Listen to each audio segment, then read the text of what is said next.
kabar teman-teman semua? Alhamdulillah baik. Kakak, sebelumnya saya ucapkan terima kasih teman-teman sudah menyempatkan hadir dalam kegiatan pada sore hari ini.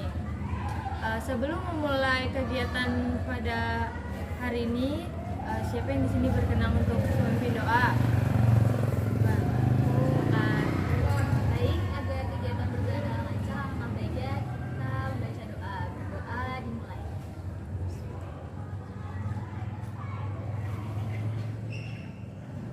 Berdoa selesai. Ini kita kan belum saling kenal ya. Ya. Nah, kita perkenalannya pakai nyanyian. Kayak nyanyian kayak kalau kau suka hati tepuk tangan, tapi kita ganti kalau kau suka hati berkenalan. Kita kenalannya nama sama hobi aja. Benar. Oke, bareng-bareng ya. Jadi mulai dari sini. Oke, 1, 2, 3. Kalau kau suka hati berkenalan. Nama aku Asyifa Oktaviani, hobi aku menonton film. Hai Siva. Hai Siva. Mulai lagi. Kalau kau suka hati mari kenalan. Nama aku Nurkamila Rizda, biasa dipanggil Mila, hobi aku menyanyi. Hai Mila. Hai Mila. Mulai lagi. Kalau kau suka hati, kalau kau suka hati berkenalan. Nama aku Mia Octavia Saningrum, hobi aku shopping. Kalau kau suka hati berkenalan. Halo, perkenalkan nama saya Ismail Fahmi. Hobi saya berenang. Halo. Oke, mulai lagi ya. 1, 2, 3. Kalau kau suka hati berkenalan. Halo, nama saya Maulidia, hobi saya bernyanyi. Hai Maulia. Mulai lagi. Kalau kau suka hati berkenalan. Halo, nama saya Yulia Fernando, hobi saya bermain bulu tangkis. Halo Yulia. Kalau kau suka hati berkenalan. Halo teman-teman, nama aku Alessi, biasa dipanggil Desi, hobi aku make up. Halo, Desi. Oke, berarti sekarang saya yang akan memperkenalkan nama saya. Nama saya Talidatus Solihah, hobi saya berolahraga. Halo, Talida. Oke, di sini sebelumnya udah ada yang tahu belum kita bakal ngelakuin kegiatan apa? Belum. Kita bakal melakukan kegiatan bimbingan kelompok. Sebelumnya ada yang udah pernah ikut belum atau pernah dengar? Apa itu bimbingan kelompok? Belum. Apa? Diskusi. Ya, ada lagi? Tidak tahu. Jadi bimbingan kelompok itu suatu layanan bimbingan konseling yang dimana memiliki dinamika kelompok yang memanfaatkan potensi sosial dan mengembangkan potensi anggota kelompok biar lebih berani berargumentasi atau memberikan informasi. Nah, harapan saya teman-teman bisa mengemukakan pendapat atau informasi yang teman-teman dapat. Dan kalau apabila di sini sifatnya rahasia, cukup hanya kita saja yang tahu gitu tuh. Jangan sampai di luar kegiatan ini mengetahuinya. Jadi di sini saya sebagai pemimpin kelompok dan teman-teman sebagai anggota kelompok. Dan di dalam bimbingan kelompok ini memiliki 2 topik, yaitu ada topik bebas dan ada topik tugas. Kalau topik bebas itu topik yang dari teman-teman. Kalau topik tugas itu topik dari saya sendiri. Dan pada hari ini atau sore hari, oke, apakah teman-teman sudah siap melakukan kegiatan hari ini?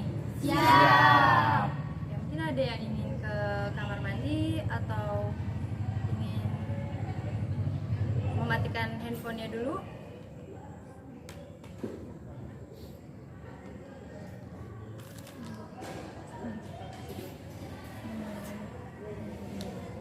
jika tidak ada lagi,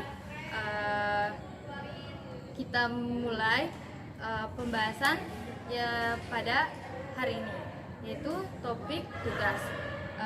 Akan membahas tentang KDRT di Indonesia yang sangat marak ya pada belakangan ini ya, apalagi di kalangan para artis. Mungkin teman-teman ada yang ingin berpendapat tentang KDRT yang sedang marak-maraknya di Indonesia. Silakan. KDRT yang saya dengar itu KDRT kayak contoh kasus Lesti sama Rizky Bilar, Ya, itu termasuk KDRT kan? ya.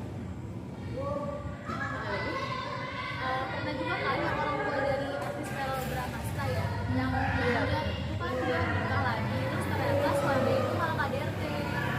Jadi KDRT itu juga bukan terjadi di artis saja sih, banyak sebenarnya di masyarakat biasa, tapi itu kasusnya nggak terlalu diangkat. Jadi orang kurang Karena itu tahu. masyarakat biasa ya. Iya, padahal itu termasuk KDRT. Mungkin suaminya apa nggak kayak secara sengaja maupun nggak sengaja gitu kan istrinya. Ada lagi yang ingin berpendapat? Bahkan KDRT itu bisa dimanfaatkan untuk menghasilkan uang gitu. Ada yang kasusnya seperti itu. Nah di sini apa sih yang teman-teman pahami tentang kasus KDRT ini yang sampai benar-benar marak, terutama kalau kalangan artis kan pasti selalu dipublish ya ke sosial media KDRT. Mungkin kalau orang-orang kayak bukan kalangan artis kayak seperti kita mungkin tidak terpublish gitu ya. Jadi apa sih menurut teman-teman tanggapan tentang KDRT ini tuh seperti apa?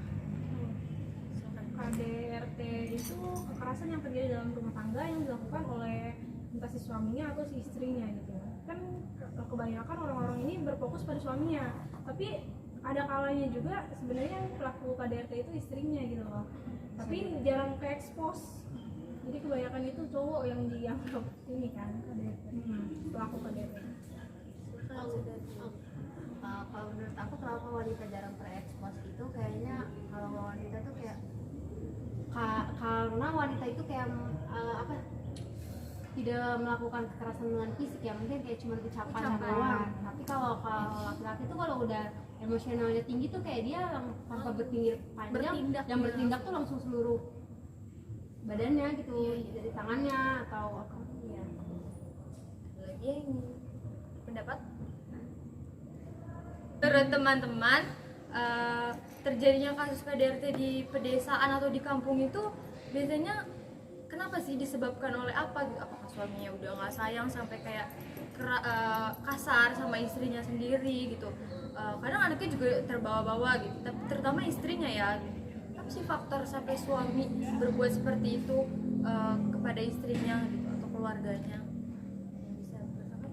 Biasanya itu tuh faktor karena ekonomi ya, karena ekonomi itu kayak membuat suasana keluarga itu jadinya yang tadinya rapat nih, maksudnya baik-baik aja gitu, jadi malah renggang, berantem, sampai ya cekcok. Terus apa sih, bisa juga kayak mengalami kayak KDRT, istrinya dipukul atau yang lain. Bukan karena faktor ekonomi aja sih, mungkin ada faktor dari orang ketiga gitu, salah satunya, sehingga ada salah satu dari pihak itu melakukan KDRT. Sedikit menambahkan dari Desti, benar faktor dari orang ketiga gitu loh. Jadi kan si suami ini udah hilang rasa kasih sayangnya terhadap istrinya, yang rasa cintanya, jadi berani melakukan KDRT gitu loh. Ada lagi?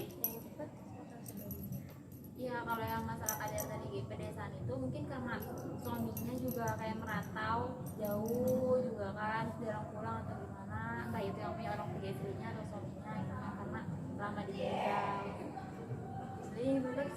Kalau menurut aku tuh bisa jadi karena mereka nikah muda dan kondisi emosional tuh belum matang gitu, belum stabil, jadi KDRT.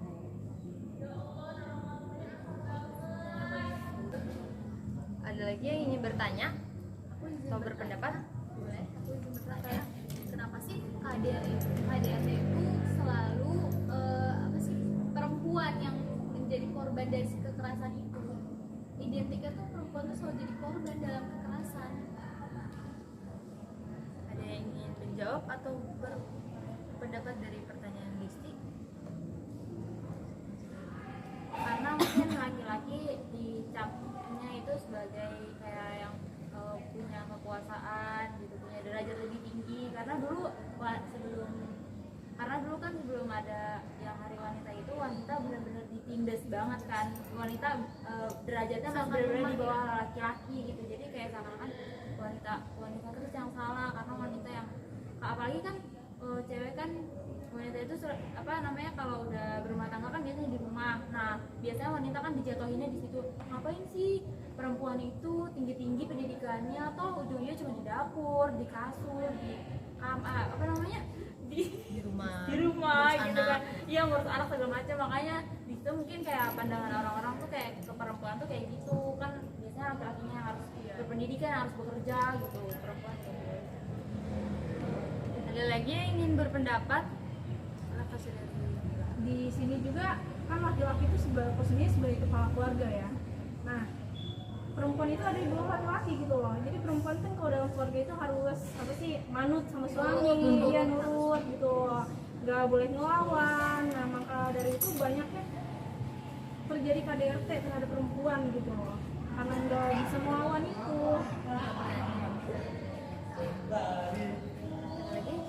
Biasanya juga laki-laki juga kayak emosional itu nggak bisa ditahan gitu loh, daripada perempuan. Kan kalau perempuan itu paling emosinya ya mendem gitu. Kalau laki-laki langsung kayak ngungkapin langsung. Mungkin kalau misalnya orang yang nggak bisa nahan, bener-bener nggak bisa nahan, mainnya tangan kali ya. Ada lagi yang ingin berpendapat atau bertanya?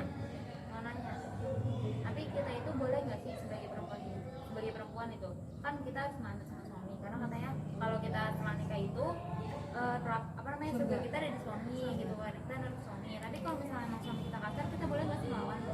Apakah kita bakal masuk neraka nggak sih? Jawab. Silakan saudari. Tapi kalau gitu jatuhnya kayak bisa melindungi diri, kayak kalau kita nggak bisa melindungi diri sendiri, siapa yang melindungi? Ya nggak apa-apa sih menurut aku, itu kayak diperbolehkan juga Sebagai kalau memang perlindungan ya? kalau memang itu udah misalkan udah bener-bener melewati batas gitu. Atau iya, soalnya kalau bukan yang melindungi diri kita di saat itu bukan kita, siapa lagi gitu. Ada lagi yang ingin berpendapat? Oke, apa sih yang teman-teman ketahui tentang hukum KDRT di Indonesia ini seperti apa? Silakan saudari. Yang aku baca ya, hukum KDRT itu bisa penjara minimal 5 tahun atau denda 15 juta.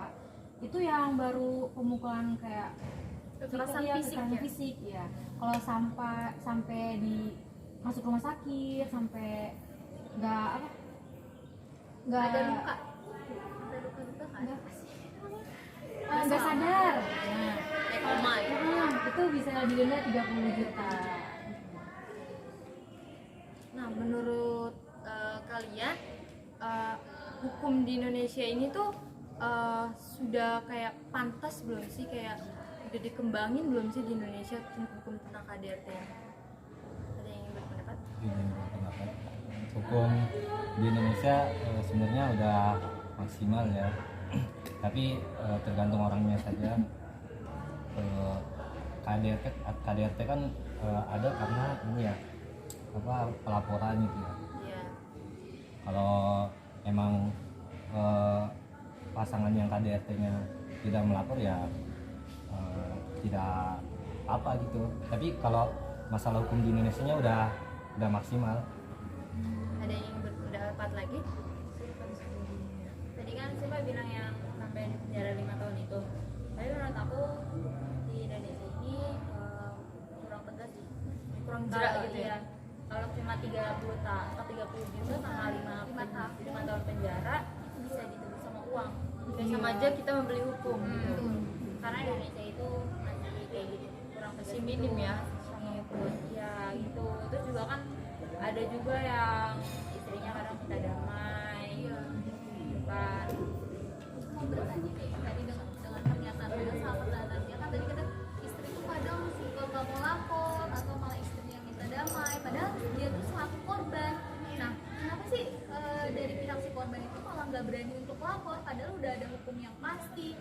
ada hukum yang udah ada gitu ditegaskan di Indonesia, tapi malah gak berani buat laporan. Nah, jadi kan seakan-akan si pelaku jadi kayak gak dilaporin. Jadi gua mau melakukan, jadi saya ingin melakukan KDRT pun ya udah dia akan terus-terusan melapor karena gak ada jerah, dan istrinya juga kan yang kayak takut sama suami atau mungkin apa gitu faktor yang si istri itu atau korban itu gak berani untuk lapor.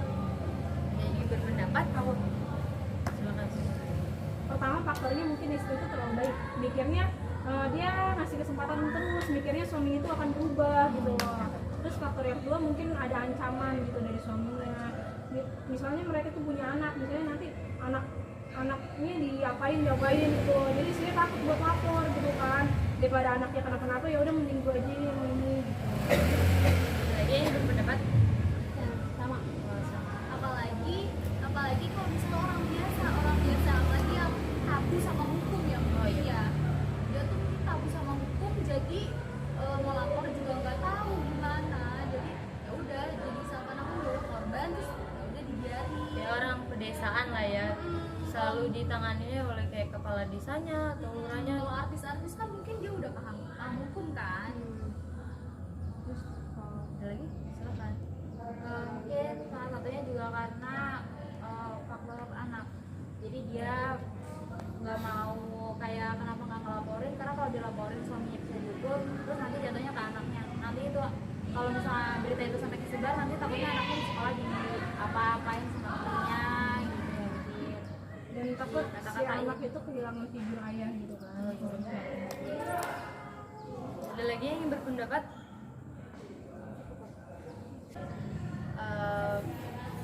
Biasanya apa sih yang menyebabkan KDRT itu menurut teman-teman? Kebanyakan ya KDRT dalam rumah KDRT itu kan kasusnya karena ekonomi, kebanyakan ya karena ekonominya turun, suami kan jadi laki-laki ini jadi cepat emosian gitu sama istri, jadi sering berantem. Nah berantem itu dia main tangan gitu lah. Mungkin ada lagi Menambahkan kadang mental daripada si suaminya juga yang belum siap menghadapi rumah tangga, jadi jadi mentalnya tuh belum sanggup buat menghadapi masalah-masalah rumah tangga, jadi dia emosinya belum stabil dan akhirnya dia melampiaskannya dengan main tangan gitu. Yang tadinya mungkin dari ucapan tapi lama-lama jadi kayak main tangan gitu. Mungkin dari saudara ini. Aku mau nambahin dari pendapatnya Desi ya. Kayaknya kalau misalkan begitu jadi karena pernikahan dini atau usia masih muda, jadi belum bisa komunikasi dengan baik gitu. Belum matang Belum ya. matang. Pendapat dari kalian cukup, pendapat dari teman-teman cukup jelas dan cukup bagus. Nah, saat lagi kita akan lakuin ice breaking. Apa tuh es breaking? Breakingnya kayak tangannya ke temannya kayak yang kanan seperti ini, kayak cap gicup gitu loh. Nanti di sini saya bakal cerita. Kalau saya bilang beruang, berarti nanti teman-teman harus tangkap tangan. Ketangkap. Yang ketangkap Masa dia pegang tangan saya? jangan dipegang seperti ini tangannya. Nah, seperti ini ujung jarinya. Nah, seperti itu. Ingat ya, keluhnya kalau saya bilang beruang, Harus nangkap ya, teman. harus nangkap tangan temannya sendiri. Berarti nggak boleh sampai ketangkep. Nggak boleh, harus fokus. Oke, kita mulai ya. Oke. Pada suatu hari saya jalan-jalan ke sebuah hutan dan bertemu dengan serigala. Lalu ada seorang bapak-bapak sedang berburu. Berburu burung. Dia jurang udah dijepit tangan saya. Gak boleh kayak gitu. Gak boleh. Dia ke atas tangan. Gak boleh ke atas. Harus di tengah-tengah. Ayo. Emang Kak nggak boleh kesini. Gak boleh. Itu namanya curang. Gak boleh dijepit duluan. Nanti kalian gak fokus. Oke, kita lanjut lagi. Nanti teman-teman gak fokus. Nah, setelah berburu burung, lalu ada bapak-bapak menemukan Ini kakak lihat tuh. Maafkan kak. Desti. Lalu ada bapak-bapak menemukan seekor beruang.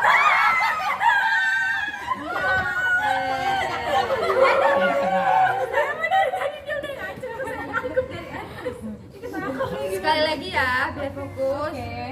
Yang ketangkap suruh nyanyi. kata-katanya. Ada katanya diganti. Ya, ya. Oke. Yel yel. Ayam. Ayam. Oke ayam. Nuh, Kak, masa tangan saya dipijet-pijet, Kak? Gak boleh kayak gitu. Yulia kamu Sorry. tidak boleh seperti itu. Iya kak, atau Kita lanjut, oke? Oke, Fokus. fokus. Waktu itu saya beli ikan bakar di warung Bapak Bilal. Lalu ternyata Bapak Bilal menjual kodok. Tapi kodok itu berupa ayam.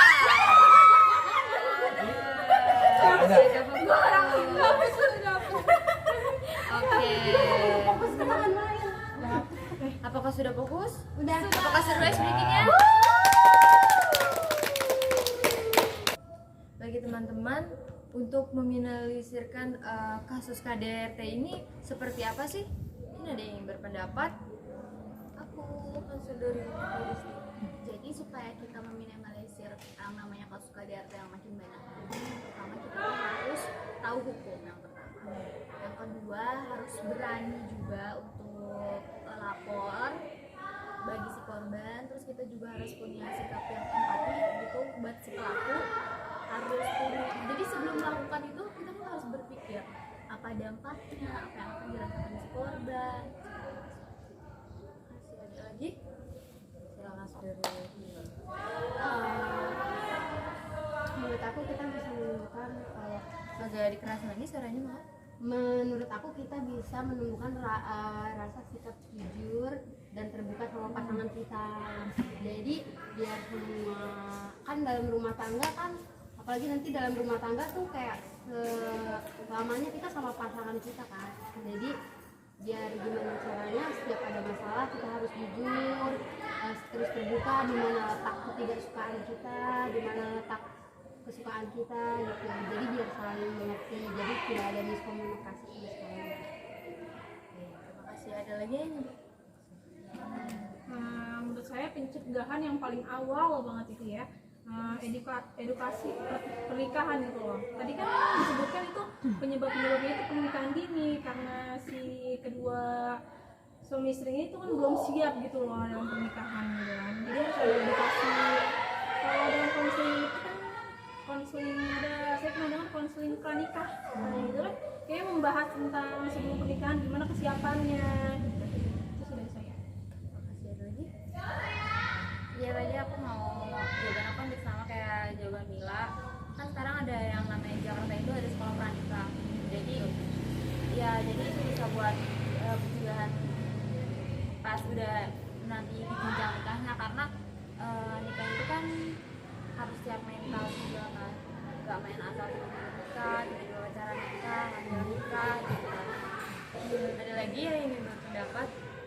Maka saudari. Cara mencegah KDRT ya, dengan cara kita tuh harus memahami gitu bahwa setiap orang itu apa ya, kayak nggak layak gitu untuk menjadi objek kekerasan, karena orang itu tuh harus bisa apa sih, kayak dia tuh menanamkan kayak rasa aman dia gitu. Terus orang itu gimana? Nah, Mungkin dari saudara Mail.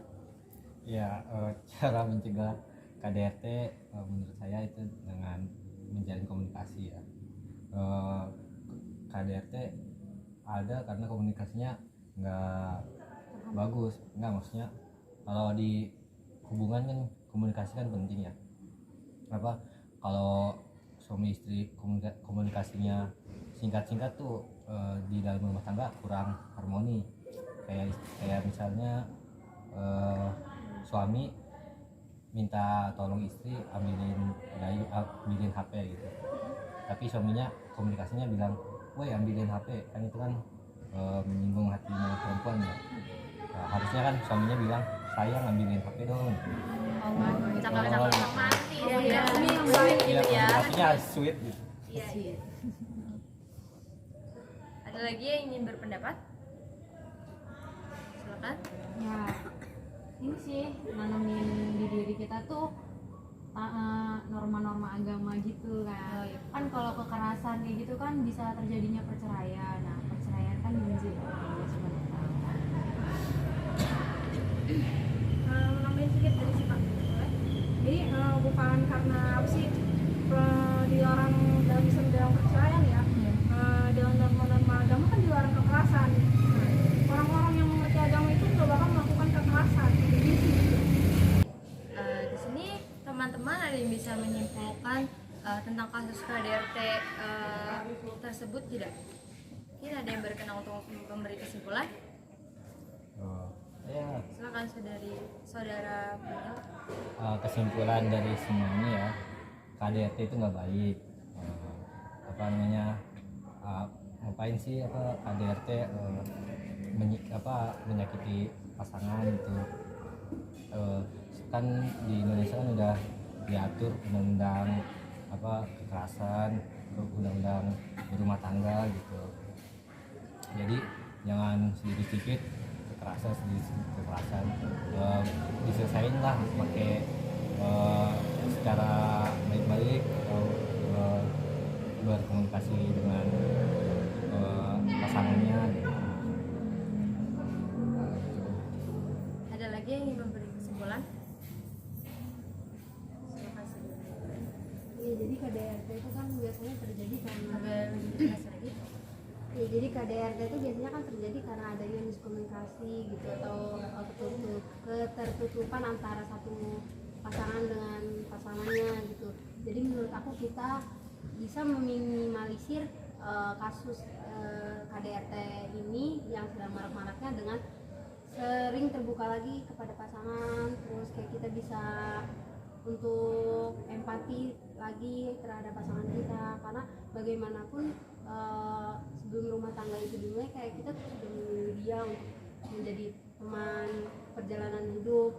Kita harus menanamkan dalam diri kita bahwa dia adalah tanggung jawab kita, dan kita sebagai wanita ya khususnya, ya kita harus mikirnya kalau kita bisa nurut atau patuh gitu ya apapun perlakuan suami kita nanti gitu, biar nanti urusannya sama Tuhan gitu. Yang penting kita sudah melakukan yang terbaik dalam rumah tangga ini. Jadi kesimpulannya emang kita terutama dari komunikasi ya, saling terbuka agar tidak terjadi cekcok. Mungkin kalau ada cekcok kita bisa omongin baik-baik agar tidak terjalinnya KDRT gitu ya, dan agar suami pun tidak emosi gitu tuh sama istrinya ya, kurang lebih seperti itu. Nah selanjutnya apa sih pencegahan buat diri kita nih ya, terutama buat cewek-cewek dalam kasus KDRT ini? Mungkin ada teman-teman yang ingin berpendapat? Pencegahan biar gak ada apa namanya ya, biar gak kena jadi korban KDRT itu, yang pertama kita harus paham sama pasangan kita gimana sikap dia, gimana ini, kita saling terbuka sama pasangan kita nanti gimana. Terus kalau misalnya emang pasangan kita nanti nauzubillah kita ada pasangan yang keras sama kita, tapi kan ya kita nggak tahu gimana nanti ke depannya, kita cuma bisa berdoa yang terbaik, semoga kita dikasih pasangan yang baik ya. Kalaupun emang itu sampai terjadi sama kita, ya mau nggak mau ya kita jangan selalu ngalah gitu, jangan selalu ngalah, Harus punya tameng. iya. Walaupun nanti ada apa namanya, kebanyakan kan faktor anak ya, kita di sini kayak mikirinnya nanti anaknya gimana segala macam, kita harus bisa yang ngebentengin itu, kita harus punya ya jadi wanita yang punya value. Ada lagi yang ingin berpendapat? tindakan apa sih, tindakan yang akan saya lakukan itu apa sih, lebih berani lagi gitu loh. Jangan mau ngalah terus, apalagi mikir ke anak gitu. Justru ya berpikir anak itu malahan lebih keganggu dengan hal tersebut gitu loh. Orang tua mikirnya hal mereka mempertahankan pernikahan mereka padahal udah hancur banget gitu kan, udah toksik banget gitu demi anak. Tapi Kalau udah sebenarnya alasannya demi anak ya. tapi sebenarnya anak sendiri itu nggak merasa hal itu baik gitu loh, malah Pengaruh juga ya sama mental anaknya. benar gitu. Ada lagi?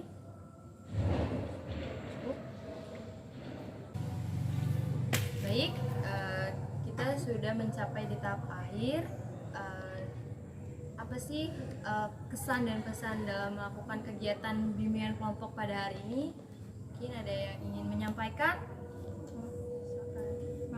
Kegiatan bimbingan kelompok ini seru banget, kita bisa saling berbagi informasi yang tadinya nggak tahu menjadi tahu gitu.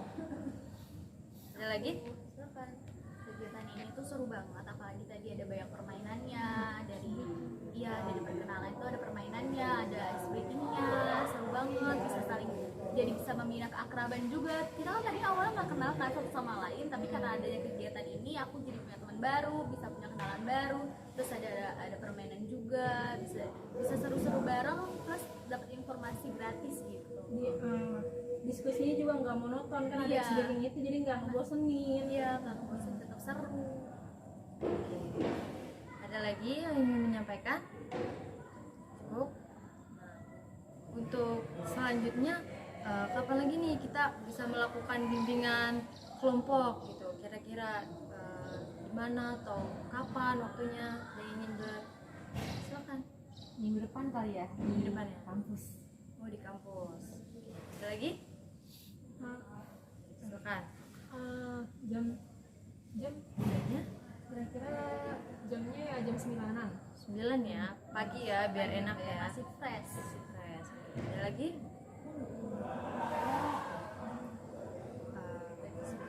Sepakatnya minggu depan ya. Pagi ya. Oke. Jam 9 di kampus. On time ya. Oke. Gak boleh ada yang telat ya. Iya. Siap. Biar berjalan dengan Ini dia. lancar. Telat terus. Pokoknya nanti yang telat dapat hukuman. No, Kamu tadi telat ya hari ini, jangan telat lagi ya. Kayaknya nggak boleh telat lagi ya. Oke, cukup sekian. Kurang lebihnya saya mohon maaf dan terima kasih kepada teman-teman semua yang sudah berkenan hadir melakukan kegiatan bimbingan kelompok pada hari ini. Semoga teman-teman sehat terus, bisa berkah mendapatkan ilmu-ilmu yang teman-teman sudah dapat pada bimbingan kelompok pada hari ini. Kurang lebihnya mohon maaf, terima kasih ya. Marilah kita tutup kegiatan pada hari ini dengan membaca Alhamdulillah. Alhamdulillahirobbilalamin. Wassalamualaikum warahmatullahi wabarakatuh. Waalaikumsalam warahmatullahi